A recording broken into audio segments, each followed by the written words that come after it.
Balneário Camboriú may not be the most famous city in Brazil from a foreign perspective, but one thing is certain: anyone who goes there doesn't want to leave.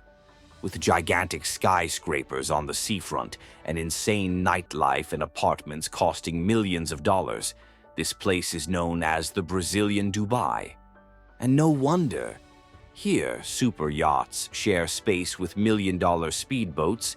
The buildings seem to compete to see who gets closest to the clouds, and amazingly, even the beach had to be artificially widened to cope with the influx of tourists and glamour. Does that sound like an exaggeration? It's not. But what made this city become such a center of luxury and ostentation? What was Balneário Camboriú like before it became one of the most expensive and fashionable places in the country? Today, Bello Mundo will take you inside this movie-worthy setting and reveal the secrets and curiosities of Brazilian Dubai. Number 1. Location and general data. Before we talk about trendy beaches, giant skyscrapers, and luxury tourism, let's understand where it is and why Balneário Camboriú has become such a real estate and tourism phenomenon. Located on the northern coast of Santa Catarina, about 85 kilometers from Florianopolis, BC, as the locals call it, has one of the most strategic locations in Brazil. The reason? The city is crossed by the BR-01, one of the most important highways in the country, which runs along the entire coast of Brazil, linking Rio Grande do Sul to Rio Grande do Norte. This means that Balneário Camboriú has easy access to several cities, which explains the absurd number of tourists who arrive by car, especially on holidays and in the summer. But those who prefer to avoid the road have another option. The airports of Navegantes, 30 minutes away, and Florianopolis, about an hour and a half away, provide an air bridge to the main centers of the country. But here's a curious detail. Balneário Camboriú is the smallest city in Santa Catarina in territorial extension, with a mere 45 square kilometers. But what it lacks in space, it makes up for in movement.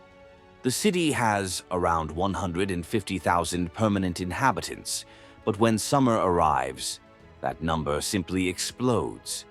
At the height of the season, more than 1 million people fill the streets, beaches, and hotels. On New Year's Eve, the scene is even more insane. Congested avenues, restaurants with no free tables, crowds vying for space on the sand, and a babel of accents: Brazilians, Argentinians, Paraguayans, Chileans, and even Europeans and Americans circulating along the waterfront. Speaking of the waterfront, Praia Central is the heart of the city. It's home to Brazil's largest skyscrapers, trendy bars and restaurants, and, of course, the promenade, which is popular with tourists and locals alike. And all this glamour comes with a not-so-modest detail. Balneário Camboriú has one of the most expensive square meters in Brazil. The city ranks at the top of the country's Human Development Index, offering quality of life, safety, and state-of-the-art infrastructure. But like everything else in life, this luxury comes at a price, and it's not a small one. But we'll get to that in a moment. Number 2. From fishing village to Brazilian Dubai. Today, Balneário Camboriú is synonymous with luxury, imposing skyscrapers and a skyline that looks like something out of a futuristic metropolis. But anyone who sees this city full of glass buildings and millionaire apartments might not imagine that just over a century ago, it was just a quiet fishing village. At the beginning of the 20th century, the local economy revolved around artisanal fishing and subsistence farming. The main community was in the Barra neighborhood, while the area around what is now Praia Central had very few houses. No one could have predicted that this small seaside village would become one of the most expensive square meters in Brazil. But the transformation began early. Around the 20s, residents of Blumenau, a neighboring city with a strong economy, discovered the beach's potential for summer resorts. Gradually, the first holiday homes began to appear, and later the first hotels. One of the most iconic was the Hotel Jacot, later renamed the Strand Hotel, which marked the beginning of organized tourism in the region. It wasn't until the 50s and 60s, however, that tourism really exploded. The flow of visitors increased exponentially, from a few dozen families to hundreds of tourists each season. And then came the big turning point.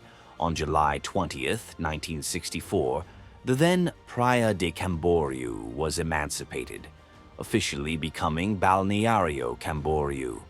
The city became a nationally and internationally coveted sun and sea destination.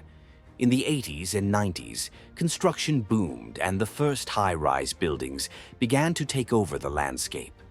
Since then, it has grown so much that Balneário Camboriú has earned the nickname Brazilian Dubai, not only because of the futuristic look of the buildings, but also because of the luxury and exclusivity of many of the developments. Today, the city is home to some of the largest skyscrapers in Brazil, and the competition over who gets to build the tallest building is still fierce. The most curious thing? Most of these millionaire apartments remain empty for much of the year. They are investment properties or seasonal residences for those who have money to spare to leave a millionaire's apartment waiting for the vacations to arrive. Number 3. The most expensive square meter in Brazil. If you think that the most expensive properties in the country are in Leblon, Ipanema, Rio de Janeiro, or the noble neighborhoods of São Paulo, such as Jardins or Vila Nova Conceição, you might want to rethink that idea. The title of most expensive square meter in Brazil currently belongs to Balneário Camboriú, more specifically Avenida Atlântica, where prices reach surreal levels. We're talking about values that quietly exceed 20,000, 30,000 reais per square meter and can reach even more absurd figures in high luxury developments. And believe me, there are buyers willing to pay a lot. But how did BC become this real estate phenomenon? Simple. The city has little room to grow. With the sea on one side and mountains on the other, the only option was to build upwards. This led to the emergence of gigantic skyscrapers, attracting a select crowd of millionaires, mega businessmen, farmers from the Midwest, and soccer players, Neymar to name a few. In addition, industries from the south of the country have also turned the city into a refuge for their families, investing in holiday properties that look more like suspended palaces. And it's not just height and location that justify these prices. The buildings are veritable private resorts. Many have private swimming pools, spas, state-of-the-art gyms, cinematic party rooms, exclusive cinemas, and even entire floors dedicated to leisure. Some buildings even have 4 floors just for entertainment and comfort areas. Those who buy see it as a safe investment, preferring to put millions into an apartment with a sea view rather than risk money on the stock exchange. The problem? This real estate boom has pushed out the middle classes and families who used to live near the beach. Today, living in the center of the city requires millions of dollars, not to mention expensive condominiums and sky-high property taxes. Meanwhile, areas further away are becoming denser and denser, filled with those looking for a slightly more realistic cost of living. Number 4. Record-breaking skyscrapers. And while we're on the subject of luxury, let's talk about high luxury, literally. If you like a skyline that looks like something out of science fiction, Balneário Camboriú is a perfect place to visit. The city is home to no less than 6 of the 10 tallest residential buildings in Brazil, including the iconic Yacht House by Pininfarina, the famous Twin Towers, and the One Tower, which, with its 290 meters of height, was once considered the tallest building in the country. But the ambitions don't stop there. New projects are already being discussed, and some futuristic skyscrapers could exceed 100, 150, and even 500 meters in height.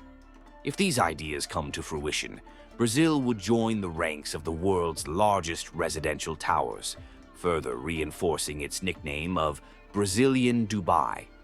In fact, this verticalization has already caught the attention of foreign newspapers, such as Bloomberg, which highlighted the absurd growth in property prices and the concentration of wealth in Balneário Camboriú.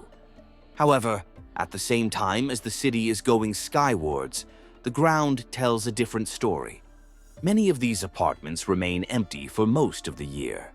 The owners only show up on holidays or special dates, leaving entire buildings with the lights off while the movement happens downstairs, among the tourists who occupy hotels or live in smaller buildings. This generates a curious phenomenon. Those who actually live in the city miss the active neighborhoods and shops that are open all year round. Outside of the high season, Balneário Camboriú becomes a city that looks like a giant gated community where, despite the luxuries, there is little constant urban life. For some, this means a haven of tranquility outside of summer. For others, it's an unknown. How sustainable will this intense verticalization be? Number 5. Tourism and entertainment. Another reason why Balneário Camboriú is exploding in popularity is the number of tourist attractions and entertainment options. Praias Park is one of the local icons. It's the only place in the world with a cable car linking two beaches, connecting Praia Central and Praia de Laranjeiras. Halfway up, there is a stop at the Mata Atlântica station, 240 meters high, with viewpoints and trails through the native vegetation. In addition, for the more extreme, there is the mountain sled and a zip line that descends with a view of the sea.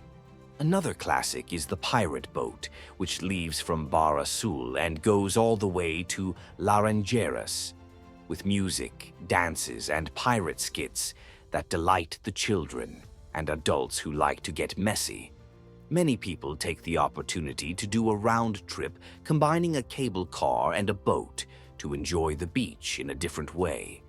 If there is one unmissable attraction that has become a sensation in recent years, it is the FG Big Wheel, the Ferris wheel inaugurated in 2020. With a panoramic view of Praia Central and the skyscrapers, it is one of the city's postcards, and at night illuminated, it makes Balneario look even more like a seaside metropolis.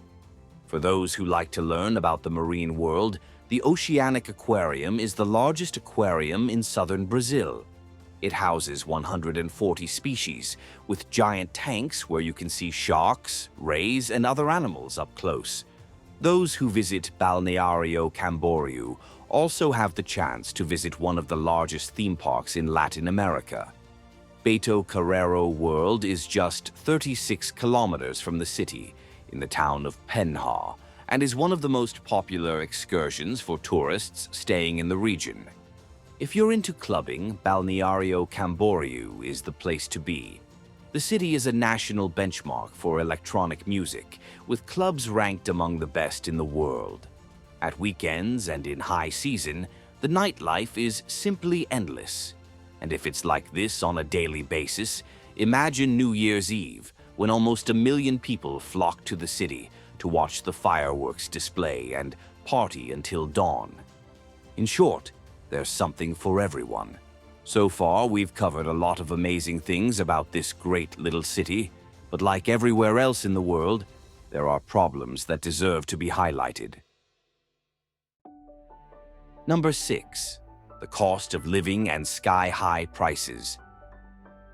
One of the bad things about Balneário Camboriú is that if you don't have a lot of money, you don't have a lot of money. If Balneário Camboriú has taken off in the real estate market and attracts celebrities, you can imagine that life there doesn't come cheap, right? It's that story. Do you want to live in the Brazil that worked? prepare your pocket. A simple annual rent, if it's near the beach, can be unaffordable for most ordinary people. Not to mention that a two-bedroom property on the beachfront can cost much more than luxury apartments in other cities in the country. Those who work in the service, construction, or commercial sectors tend to live in neighboring cities, such as Camboriú, Itapema, or Itajai, where the cost of a property is lower. And it's not just housing. Restaurants, bars, and supermarkets also have prices that often exceed the averages in capital cities, such as Porto Alegre or Curitiba.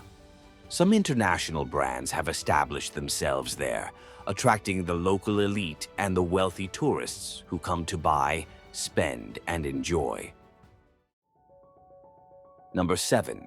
Traffic in high season. Another negative point is urban mobility. Balneário Camboriú was not designed for so many cars. The city is small, the streets are narrow, and at peak times or during the high season, traffic can become unbearable. With so many foreign residents, not to mention tourists, the city urgently needs to invest in efficient public transportation, something that, for the time being, doesn't meet all the demand. As a result, huge queues form to get in and out of Balneário Camboriú during rush hour, especially on the highway or the main avenue.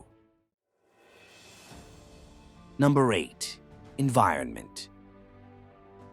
While Balneário Camboriú stands out for its luxury and modernity, its unbridled growth and extreme verticalization raise environmental and urban concerns.